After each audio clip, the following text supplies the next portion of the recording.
कधीच नाही चुकणार तुमचे फेवरेट टीव्ही शोज झी5 सोबत, तेही एकदम फ्री. मनाला लावून घेऊ नका. रागाच्या भरात माणूस बोलतोय असं. जाऊ दे, त्यांचं बी बरोबरच आहे म्हणा. त्या एवढ्या हुशार कर्तृत्ववान शिकलेल्या मास्तरीन बायाने आम्ही असं आमच्यासारखा आडांढेंग गोळा पडला त्यांच्या गळ्यात. हो, त्या असतील हुशार शिकलेल्या, पण तुम्ही काही कमी नाही.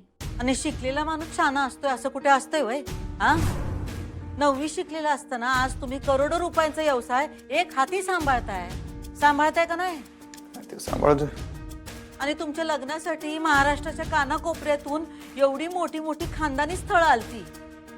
सुनबाईंपेक्षा लई चांगल्या मुली होत्या. आमचा जीव अडकला होता ना त्यांच्यात. म्हणून तर आम्ही तुमचं त्यांच्याशी लग्न लावून दिलं ना. कारण अधिपती, आम्हाला का नाही तुमचं सुख महत्वाचं आहे. आजही आम्ही त्यासनी हे समज सांगितलं. कारण आम्हाला असं वाटत होतं निदान तुमच्यासाठी त्या घरला परत येते. पण कुठलं काय, नाही आल्या त्या. खरं सांगतो अधिपती, आम्ही आज सुनबाईंकडे गेलतो कारण आम्हाला मनापासून असं वाटतंय की तुम्ही सुखात आनंदात राहावं. आणि त्या घरला परत आल्याशिवाय तुमच्या चेहऱ्यावरचं हसू काय परत येणार नाही. म्हणून आम्ही त्यांच्या समोर जाऊन हात जोडले, विनंती केली. पण काय त्यांनी आमचं काय ऐकूनच घेतलं नाही. उलट एवढं बोलल्या त्या आम्हाला की वाटलं त्यांचं ते बोलणं ऐकून सरळ वृद्धाश्रमात जावं. हो आईसाहेब, हे वृद्धाश्रमाचं नाव परत काढायचं नाही तुम्ही. मी पाया पडतो बघा तुमच्या. आम्ही खरं सांगतोय अधिपती, तुमच्याकडे बघून आम्ही या घरात राहतोय. तर कवाच गेलो असतो आम्ही वृद्धाश्रमात. साहेब, तुम्ही नका लय विचार करू. त्यांनी मला काय बोलायचं ते बोलू दे की. तुम्हाला बोलायचा काय संबंध आहे त्यांनी? मी आता फोन करून त्यांना थांबा अधिपती, थांबा. नाही, त्यांना सांगतो असला नाही खपवून घेणार म्हणून. तुम्ही फोन नका करू, थांबा. फोन का नको करू? अहो, का म्हणजे काय, आम्ही तुमची भांडणं मिटवायला बघतोय आणि तुम्ही का वाढवायला येऊ? हा, हे बघा, आता तुम्ही त्यांना काहीतरी बोलणार, त्या तुम्हाला काहीतरी बोलणार, हे असं किती दिवस चालायचं? आणि त्या आम्हाला काय बोलल्या ना तर आम्हाला त्याचं काय बी वाईट वाटत नाही. खरं सांगतो, आम्हाला त्याची आता सवय झाल्या. आमचं फक्त एवढंच म्हणणं आहे की त्यांनी त्यांचा राग सोडावा आणि घरला परत यावं. लई समजवलं आम्ही त्यासनी, पण त्या काय ऐकाय तयार नाहीत. लई हट्टी आहेत सुनबाई. एकदा का त्यांनी ठरवलं म्हणजे ठरवलं, अजिबात बदलत नाहीत स्वतःचं म्हणणं. तर बाईच्या जातीनं एवढा ताटकणा असून चालतंय वय? जरा नमतं घ्यावं लागतं का नाही? अधिपती, आम्हाला असं वाटलं होतं की आम्ही सुनबाईंना घरला परत घेऊन येऊ, पण आम्ही कमी पडलो. माफ करा आम्हाला, माफ करा. हे काय करताय तुम्ही? असं काय करू नका आईसाहेब. एकतर मी तुम्हाला म्हणलं होतं तुम्ही तिकडे जाऊ नका. तुम्ही तिकडे जायची काय गरज नाही. कशाला गेला बरं तुम्ही? अहो, आम्ही एक प्रयत्न करून बघितला, पण आम्हाला काही यश नाही आलं. ठीक आहे, सोडा तुम्ही. आता काय त्याचा विचार करू नका. काय करायचं ते मी बघतो आता. तुम्ही लई लोड घेऊ नका. जाऊ, तुम्ही आराम करा. जाऊन झोपा तुमच्या खोलीत. आराम करा. आराम करतो. हां.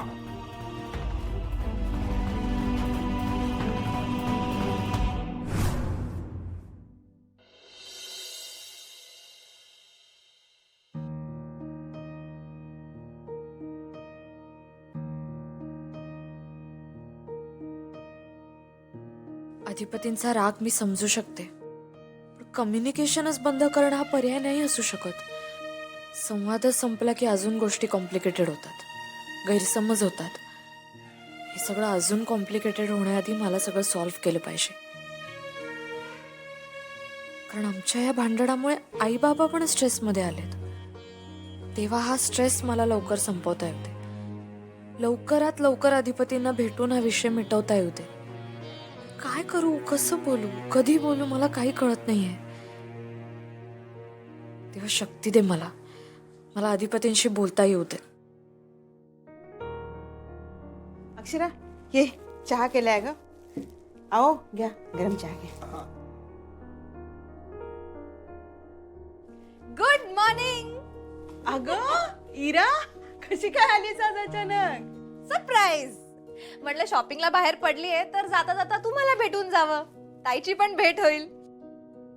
ताई, तुम्हाला सांगितलं का नाहीस ग? काय? मी मावशी होणार आहे. अगं ताई, मला जेव्हा आईकडनं कळालं की तू आई होणार आहेस, मला काय करू आणि काय नको असं झालं. ताई, अगं तू आई होणार आहेस. मी भास्कर कळतंय का तुला काय वागतीयस? 2 जीवाची आहे ती. सॉरी सॉरी सॉरी, अब जरा एक्साइटमेंट मध्ये. अक्षरा सॉरी ग, त्या दिवशी आनंदाच्या भरामध्ये मी सांगितलं हिला. म्हणजे तुम्ही ही गुड न्यूज मला सांगणार नव्हतात? आई, मी या फॅमिलीची एक मेंबर आहे, आठवतंय ना? अगं असं नाहीये इरा. अक्षराला ही बातमी सगळ्यात आधी अधिपतींना स्वतः सांगायची, म्हणून आम्ही कोणाला सांगत नव्हतो. म्हणजे अधिपती जिजूंना काही माहित नाहीये का? नाही, आणि इरा प्लीज तू पण त्यांना फोन करून वगैरे सांगू नकोस हा. मला त्यांना भेटूनच सांगायचंय सगळं. अच्छा ओके, मी नाही सांगणार. बर, ते सगळं जाऊ दे. मला सांग, तू कशी आहेस? आपण किती दिवसांनी भेटलोय. ठीक आहे, तू ठीक दिसत नाहीयेस ताई. हे बघ, मला आईकडनं सगळं कळालंय. ताई, एवढं सगळं घडलं आणि तू मला सांगितलं का नाहीस? तुला घराबाहेर काढलं त्यांनी, आणि एरवी तर एवढं प्रेम आहे म्हणत असतात. मग असं का वागले ते तुझ्याशी? थांब, त्यांना फोनच करते. अगं नको नको इरा, प्लीज असं काही करू नकोस. का नको करू फोन? हा, त्यांनाही कळलं पाहिजे ना की त्यांनी काय चूक केली आहे ते. इरू, अगं लहान आहेस तू अजून. हे बघ, तू नको या दोघांच्या मध्ये पडूस. हे बघ इरा, ताई सगळं हँडल करेल, तू नको यांच्यामध्ये पडूस. अगं पण इरू, हे बघ खूप कामं आहेत. संक्रांत आली आहे ना तोंडावर. भोगीसाठी ताज्या भाज्या आणाव्या लागतील. आणि अहो, मी जी यादी दिली आहे ना, ती सगळं सामान द्या हा मला आणून. आई, संक्रांत.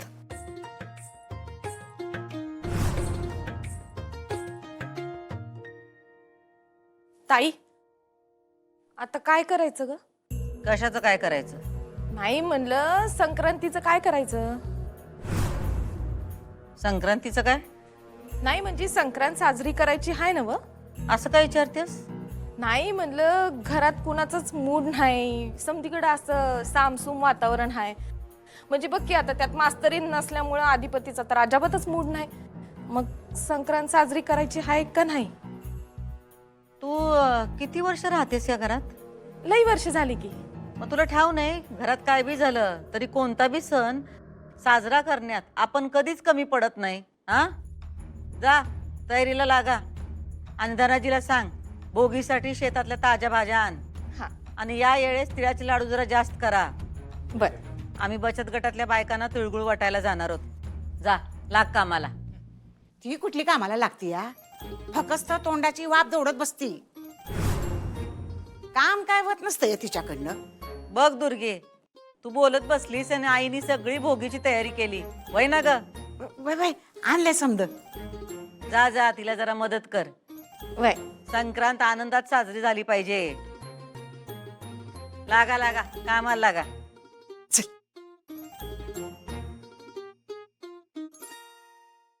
झी 5 ॲप डाउनलोड करा आणि पहा सर्व एपिसोड्स एकदम फ्री.